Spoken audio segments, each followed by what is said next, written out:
मित्रों नमस्कार। एक आप सब लोग पूरे देश का किसान जो है ना दीमक को मारने के लिए बड़े प्रयास करता है और दीमक को बताया गया कि दीमक किसान की दुश्मन है, फसल की दुश्मन है। मित्र एक चीज़ समझना आप कि दीमक कहाँ रहती है? दीमक खेत में रहती है और केंचुए को मित्र बताया जाता है। केंचुआ हमारे किसानों का मित्र है, फसलों का मित्र है, प्रकृति का मित्र है। और केंचुआ साहब जो खेत में पड़ा हुआ बायोमास उसको खाता है, ह्यूमस बनाता है, ऐसी बहुत सारी बातें हैं ना। और वहीं पर दीमक रहती है। तो बताया गया कि दीमक फसलों की दुश्मन है और कई बार मैंने देखा है कि गन्ने का खेत है, गेहूँ का खेत है, कई बार किसान हमको बोलते हैं कि साहब मेरे खेत में दीमक लग गई है। तो मैं उनसे कहता हूँ कि दीमक कहाँ लगी है? तो बोले साहब फसलों को, पौधों को दीमक खा रही है। हमने कहा ज़रा बारीकी से देखो कि दीमक कितने पौधों को खा रही है। तो पता चला कि एक खेत में 3 पौधे यहाँ हैं, 1 पौधा वहाँ है, 2 पौधा वहाँ है, ऐसे-ऐसे स्कैटर्ड एरिया में पूरे अगर 1 एकड़ ज़मीन में अगर गेहूँ की खेती है और मैं देख रहा हूँ कि कितने पौधों को दीमक ने खाया, तो 1000-2000 पौधे मिल जाते हैं, मैंने देखा है। लेकिन हकीकत क्या है कि ये जो गेहूँ के पौधों को दीमक खा रही है, गेहूँ को पौधों को दीमक ने नहीं क्षति पहुँचाई। किसी भी फसल का कोई भी पौधा किसी बीमारी के कारण डैमेज होता है, फंगस के कारण उसमें रोग लग गया और रूट राट हो गई, कुछ भी हो गया, तो पौधा फिर सूखने लगता है। तो जब पौधा सूखने लगता है, तो डेड टिश्यू को खाने के लिए दीमक आ जाती है।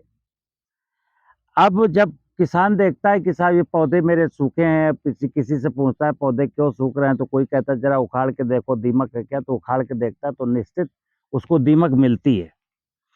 तो कहता है दीमक लगी है। देखिए एक सिनेरियो ऐसा बना दिया गया दीमक लगी है। क्या करें साहब? तो बोले क्लोरोपाइरीफास डालो। अब वो क्लोरोपाइरीफास डालता है। मैं देश के किसानों को जो समझाना चाहता हूँ, ज़रा अपना कभी कॉमन सेंस लगा के देखना। एक खेत में आपने 3 लीटर क्लोरोपाइरीफास डाला, किसको मारने के लिए? दीमक को मारने के लिए। और उस खेत में केंचुए भी होते हैं, तो जो क्लोरोपाइरीफास दीमक को मार सकता है, क्या केंचुए को नहीं मारेगा? तो ज़ाहिर-सी बात है, वो केंचुए को भी मारेगा। ये हुआ क्या? बहुत ईमानदारी से सोचोगे तो पाओगे कि आपके साथ एक छल हो रहा है, छल, जिसे आप नहीं समझ पाए। मैं दावे के साथ कहता हूँ दीमक कभी भी लिविंग टिश्यू को नहीं खाती। देखिए घर में आप जाएँगे, घर में आपकी कॉपी किताब खा जाएगी, फर्नीचर होगा उसको खा जाएगी, तो घरों में तो दीमक डेंजरस है, नो डाउट। ऐसे ही खेत में ये जो डेड टिश्यू हैं उनको खाती है। और देखिए परमात्मा की लीला देखिए ज़रा, कि परमात्मा चाहता है कि इस धरती पर जो भी रेज़िड्यू है, उसको कोई ना कोई खाए। जीवे जीव आहार, जीव ही जीव का भोजन है और इसी से सृष्टि चलती है। केंचुआ नम कंडीशन में काम करता है। केंचुआ क्या करता है, जब खेत में नमी होती है तब उसका मूवमेंट होता है और तब वो बायोमास खा करके ह्यूमस में बदलता है। दीमक के साथ कहानी दूसरी है। दीमक को कहते हैं जब दीमक ज़्यादा लगी हो तो पानी भर दोगे तो दीमक का रोल खत्म हो जाएगी, यानी दीमक क्षति नहीं पहुँचाएगी, क्योंकि पानी के साथ दीमक नहीं रह सकती। उसको उसको ऑक्सीजन चाहिए ना। आपने फ्लड कर दिया तो दीमक क्या करेगी? दीमक ड्राई एरिया में काम करती है। जब ज़मीन में सूखी हुई है और ऊपर बायोमास पड़ा है और दीमक है तो दीमक उसको खाएगी। ये नेचर का एक नियम है कि वो पदार्थ को, अपनी व्यवस्था को कैसे वो चलाएगी। तो मित्र मैं बता दूं कि आप कभी भी दीमक को मारने का प्रयास मत करना, क्योंकि आज जब प्राकृतिक खेती की बात कही जा रही है, कहा जा रहा है कि आप खेत में जीवामृत डालिए और चूंकि जो जीवाणु मर गए हैं उनको फिर पुनर्स्थापित करना है। एक तरफ कहा गया है कि जब तक केंचुआ जमीन में नहीं आएगा तब तक प्राकृतिक खेती शुरू नहीं होगी।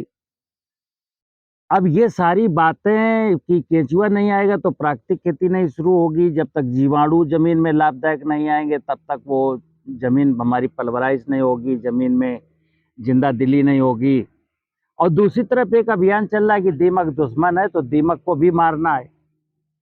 तो ये तो उल्टा-पुल्टा हो गया ना, कि हम क्या करते हैं, क्या नहीं करते, हमें खुद ही नहीं पता है। तो आज मैं आपको यकीन दिलाता हूँ कि दीमक कभी आपकी दुश्मन थी ही नहीं। और मैं एक और चीज़ कह दूँ बिल्कुल, कि ये प्रकृति की व्यवस्था में, परमात्मा की व्यवस्था में, भगवान की व्यवस्था में, ये परमात्मा द्वारा, भगवान द्वारा जो व्यवस्था बनाई गई इतनी एप्रोप्रिएट है कि आदमी अगर लालच छोड़ करके, मतलब लालच के लिए अपना दिमाग ना यूज़ करे, ये दिमाग ही यूज़ करे कि तुमको क्या करना है और क्या नहीं करना है, तो प्रकृति सब कुछ ठीक कर देगी। लेकिन जब हम किसी को ठीक करने चलते हैं, तो हमारी व्यवस्थाएँ खुद बिगड़ जाती हैं और मैं फँस जाता हूँ। तो मित्र, मैं आपसे उम्मीद करता हूँ, अपेक्षा करता हूँ कि बहुत सारे ऐसे विषय हैं, और मैं तो एक ही चीज़ कहता हूँ कि मनुष्य को इस प्रकृति में किसी भी इकाई को खत्म करने का, मारने का, नष्ट करने का प्रयास ही नहीं करना चाहिए, क्योंकि आज मैं ये देख रहा हूँ कि हम किसी को मार नहीं पाए। आज देश में on record on record 2,36,000 crore रुपए का पेस्टिसाइड उपयोग होता है, ऑन रिकॉर्ड। अगर आप रिकॉर्ड की बात करेंगे तो लगभग 2 गुना, यानी कि 5 लाख करोड़ रुपए का, लगभग 5 लाख करोड़ रुपए का फफूंदनाशक, कीटनाशक, खरपतवारनाशक हम इस जमीन में डालते हैं। ले दे के हो क्या रहा है? ये घूम फिर करके खाद्य श्रृंखला के माध्यम से, पानी के माध्यम से, हवा के माध्यम से, भोजन के माध्यम से जा कहाँ रहा है? जा तो आदमी के ही शरीर में रहा है। तो इसके जो रेजिडुअल इफ़ेक्ट हैं, इसके जो घातक परिणाम हैं, आप पंजाब देख लीजिए ना, पंजाब का क्या है? पंजाब में सबसे ज़्यादा, और पंजाब ही नहीं, मैंने बोला जहाँ-जहाँ इरिगेशन के साधन हैं, जहाँ-जहाँ साधन संपन्न किसान हैं, वहाँ दबा करके ये चीज़ें यूज़ होती हैं। और आप बीमारियों का सिनेरियो देखेंगे ना, तो जहाँ पर पेस्टिसाइड ज़्यादा उपयोग होता है, वहीं पर बीमारियाँ ज़्यादा हैं और वहीं का किसान कर्जे में डूबा हुआ है। तो मित्र, हम हमें ज़िंदा रहना है, हमें हँसना है, मुस्कुराना है। मनुष्य जो भी व्यवसाय, खेती, किसान खेती करता है, तो खेती का तो धंधा, खेती का जो व्यवसाय है, शुद्ध रूप से प्रकृति की व्यवस्था में निर्भर करता है, खेती दर्शन का विषय है। और खेती जीवन शैली है, खेती हमारी संस्कृति है, जो उस संस्कृति में हम, अधिकांश मेरे बुजुर्ग तो यहाँ तक कहते थे कि दाने-दाने पर लिखा है खाने वाले का नाम। और खेती का मूल मंत्र है सर्वे भवन्तु सुखिनः, सर्वे सन्तु निरामया, सर्वे भद्राणि पश्यन्तु मा कश्चित् दुःखभाग् भवेत्। यानी मनुष्य कामना करता है परमात्मा से, अपनी माँ से, प्रकृति रूपी माँ से कि हे माँ, इस प्रकृति में, इस भूमंडल में रहने वाली प्रत्येक रचना स्वस्थ एवं सुखी रहे। हमें अगर थोड़ी-सी तकलीफ भी हो ना, तो मुझे कोई दिक्कत नहीं है। तो ये जब भाव लेके चलते हैं, तो हम खेती में उसी का नाम प्राकृतिक खेती कह देंगे, उसी का नाम जैविक खेती कह देंगे। और जब हम अपनी चिंता ज़्यादा करते हैं, दूसरों की चिंता कम करते हैं या नहीं करते हैं, जैसे आज की तारीख में किसी को किसी की चिंता नहीं है। जो एग्रीप्रेन्योर हैं, उनको किसान की चिंता नहीं है और उनको बायोडायवर्सिटी की चिंता नहीं है, और किसान जो पेस्टिसाइड डाल करके, ढेर सारा पेस्टिसाइड डाल करके फल सब्जी उगा रहा है, उसको जो पब्लिक जो खाएगी उस प्रोड्यूस को, उसके मरने की, उसके बीमार होने की चिंता नहीं है। तो आज तो हर व्यक्ति इसी में लगा है कि हमको कैसे आमदनी मिल जाए। अब जब सारी दुनिया आमदनी के पीछे चलती है, तो क्या होता है? वही होता है जो आज हो रहा है। कोई व्यक्ति हँसता हुआ मिलता है क्या? कोई भी व्यक्ति। कोई व्यक्ति संसार में पूछो किसी से कि आप जीवन में अपने जीवन से संतुष्ट हैं क्या? तो हर व्यक्ति कहता है कि नहीं साहब मैं तो परेशान हूँ। और आप किसी व्यक्ति से पूछो अगर स्वास्थ्य के नाम पर आपको नंबर देने हो कि आप कितने परसेंट स्वस्थ हैं, तो कोई ये नहीं कहेगा मैं 100% स्वस्थ हूँ। कुछ 50% स्वस्थ हैं, कुछ 25% स्वस्थ हैं, कुछ 75% स्वस्थ हैं। अधिक से अधिक कोई अगर स्वस्थ है तो 75% स्वस्थ है। कोई ना कोई बीमारी हर व्यक्ति को है। और मैं ये कहता हूँ मित्र, हम सबको मिल कर के देश के, दुनिया के हर व्यक्ति को ये सोचना है। और क्या दिख नहीं रहा है हम लोगों को? सब कुछ तो दिख रहा है आंखों के सामने। बच्चा पैदा हुआ 3 साल की उम्र में पता चला उसके दिल में छेद है। 12 साल की उम्र में उसको 12 नंबर का चश्मा लग गया। 40 साल की उम्र में उसको हार्ट अटैक हो गया।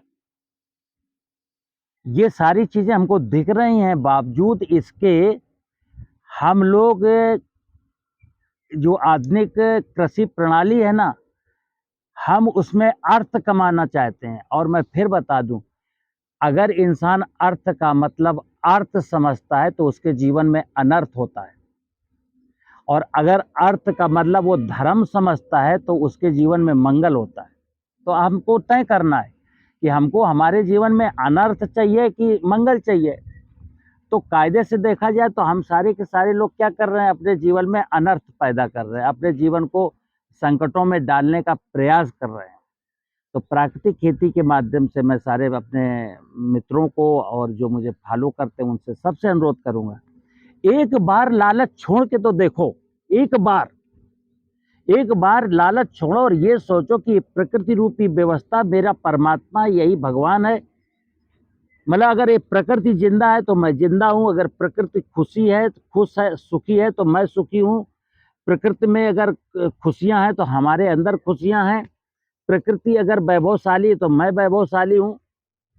और जाने अनजाने आपकी जमीन अनफर्टाइल हो गई, जमीन के नीचे का पानी सूख गया, जमीन के ऊपर की बायोडाइवर्सिटी मर गई, फिर हमको तो मरना ही मरना है ना। तो मैं अपने सारे दर्शकों से, देश के हर किसान से निवेदन करता हूं कि हम सब लोगों को, गरीब को, किसान को, मजदूर को, कुछ चंद लोगों ने गलत गलत विषयों में फंसा के रखा हुआ है।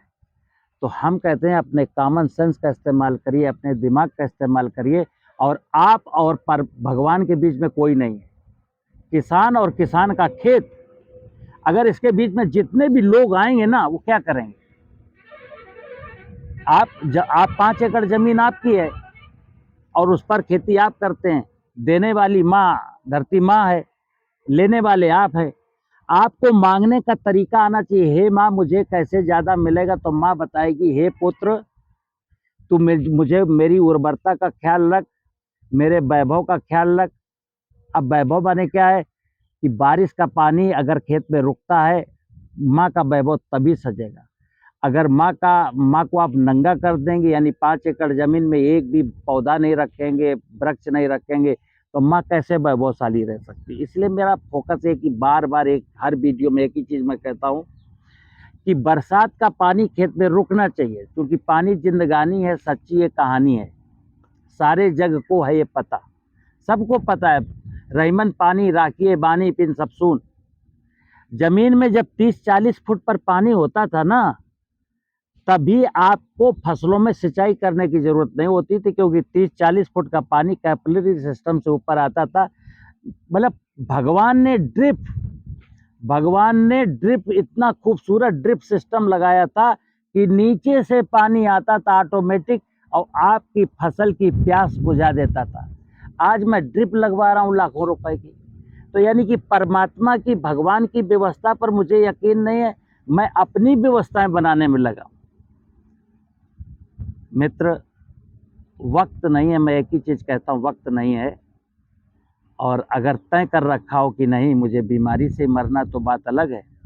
अगर तय कर रखा हो कि अपनी तो ऐसे तैसे कट जाएगी, आपका क्या होगा जनाबे अली, यानी बच्चों के लिए हमें कुछ छोड़ के नहीं जाना, तो ठीक है।